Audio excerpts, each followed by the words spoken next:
losing the whole country. So Trump's magisterial way of brokering peace is by telling one side to just shut the fuck up before things get worse? Cool. But regardless of Trump's bluster, what he's not saying is that Zelensky should recognize Crimea as a part of Russia. Maybe that would be the policy under Obama or Biden, but not Trump. Handing it over to Russia or recognizing it as Russian territory is a reversal of Trump's own policy from 2018. Okay, in fairness, how do we expect Trump to stop a war overseas when he's still at war with his own previous policies? This level of brilliant diplomacy has obviously been going on for some time now. Unfortunately, time doesn't equal clarity. What his administration's been saying for a week now, many of them, is that if you don't do a deal, we're out. How much of that is negotiating and how much of that is serious, do you think, Mr. Ambassador?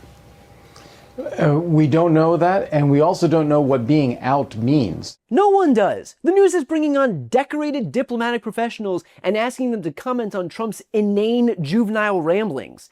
One quick follow-up, how would you define a bigly victory? Maybe the reason that Trump and his crack squad of negotiators aren't able to figure out a peace deal is because he initially tried negotiating without 50% of the parties. There are multiple levers this administration could pull if they truly wanted to exert force over Putin. They could sanction Russian banks, sanction Russia's energy sector. There is so much economic pressure that could be applied, but that's not happening because Trump doesn't want to piss off his crush. As J.D. Vance said just the other day, the plan is basically to declare the war over with Russia getting to keep their spoils. But it's now time, I think, to take, if not the final step, one of the final steps, which is at a broad level, the parties saying, we're going to stop the killing, we're going to freeze the territorial lines at some level close to where they are today, and we're going to actually put in place the kind of long-term diplomatic settlement that hopefully will lead to long-term peace. I've got to hand it to J.D. He makes doing absolutely nothing really sound like he's doing something. And remember, while America screws over Zelensky, what's most important is that JD gets some gratitude. Have you said thank you once this entire meeting? No, in this entire meeting, have you said thank you? You went to Pennsylvania and campaigned for the opposition in October. Offer some words of appreciation for the United States of America and the president who's trying to save your country. Yeah, sorry, JD. Zelensky's been meaning to send you a bouquet, but it's just that all the flower shops have been firebombed. But clearly, all of this negotiating is apparently making Trump exhausted because he just wants to get the damn thing done. Look, I just want to see the war end. I don't care. If they're both happy, they both sign an agreement.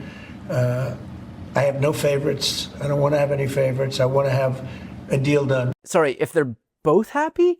Remind everyone what Ukraine gets in this deal that you're so brilliantly brokering. They have to give up territory, they're not in NATO, Russia doesn't get any sanctions placed on them. It's pretty clear that Trump has a skewed vision of happiness. But look, just because Trump's negotiating tactics have completely failed at every turn, doesn't mean he hasn't learned something along the way. We have about 5,000 young people a week that are dying in that ridiculous war. And, I started out because I didn't like all the money that we were paying, and then I realized how many people were dying. And that's by far the more important element right now. I swear, Trump is that guy who talks like he's voicing some deep, profound piece of knowledge when it's actually just something that everybody else has known all along. Oranges are a delicious fruit, but you'd be surprised to know that they're even tastier when you peel them. Trump and his team have failed so horribly in their own non-power play against Putin that they're using Russia's recent strike on Kyiv as an example of how much better things would get if Ukraine would just accept the terms of the deal. This war is endable.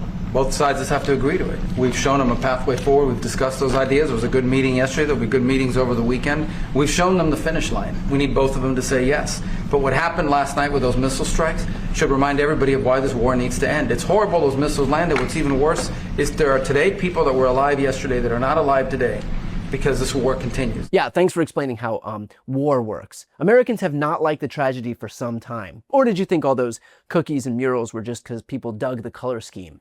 Honestly though, what is the incentive for Russia to stop bombing Ukraine? Because right now, their biggest adversary is telling them outright that there are zero consequences if they don't. And by the way, just a reminder, a thank you wouldn't hurt. And everyone should be thanking the president for being a peacemaker and trying to save lives. I am routinely amazed at the depths to which Donald Trump needs his ego stroked. I have never seen someone less deserving of a thank you and yet demanded one more.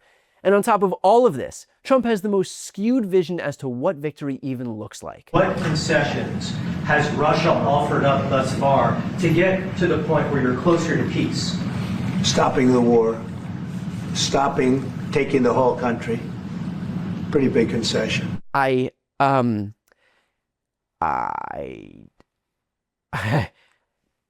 think this better explains how I feel. Everyone in this room is now dumber for having listened to it. Trump's play with Putin is another example of this president being cozy with autocrats and hostile to allies. That's why, despite his insistence that every country is running to the negotiating table, we have 18 proposals on paper from nations around the world. Trump is abandoning our allies and surrendering our membership in the democracy club because he wants to join the autocrat club.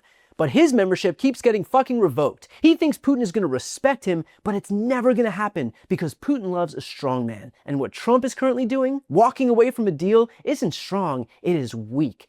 When Trump writes stop to Putin, he thinks he's telling him, but the rest of the world knows that he's just asking. Trump has spent years boasting about how quickly he would end this war, but all he did was put himself in the palm of Putin's hand and destroy America's brand along the way.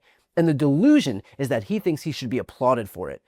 Dude, right now, the markets are crashing, 401ks are gutted, the war that you promised to end is surging, the inflation you promised to eliminate is spiking, the costs you promised to lower are rising, and you thought today would be a great day to promote your 2028 campaign swag? Only Donald Trump is deluded enough to wait until he turned everything he touched into shit, and then decides, if I'm picking up what you're putting down, 4 more years.